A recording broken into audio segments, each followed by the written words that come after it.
Welcome inside the 13 ABC Marketplace. My name is Eric Aubert. Can you have too much of a good thing? The answer, yes. Here's an example. You buy a package of Oreos, you eat a couple, good. You eat them all, it's kind of like that with highway road salt in the winter. Seriously. If there's too much, it's not good, especially for the environment. The challenge is finding the amount that is just right.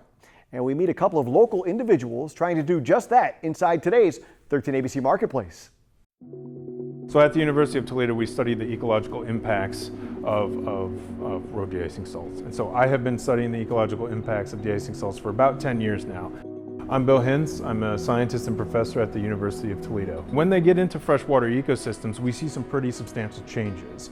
One is at the zooplankton, which are like little fleas in the water that you can't really see. What happens is that the salts knock out these zooplankton and we get more algae in the water, right?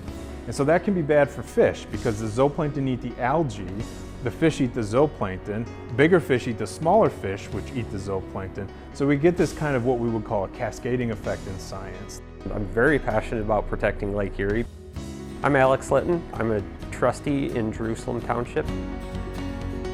There's an acronym for salting that goes something like right stuff, right amount, right location, right time. So applying the correct type of salt or salt solution, putting down the right amount so you're not putting too much, that it's pointless to put too much in a waste, or that you're not putting enough that it's not doing anything. The right location to ensure you're putting it in the areas where you actually need salted, not just putting it places that you don't.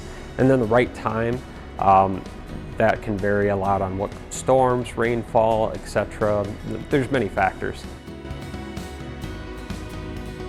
The use of de-icers has gone up, but the way we use the de-icers in a smarter way through best management practices could really help us still use de-icing salt to keep everybody safe, to keep our roads safe, but could also be used in a way that helps reduce environmental impacts. Inside the 13 ABC Marketplace, I'm Eric Aubert.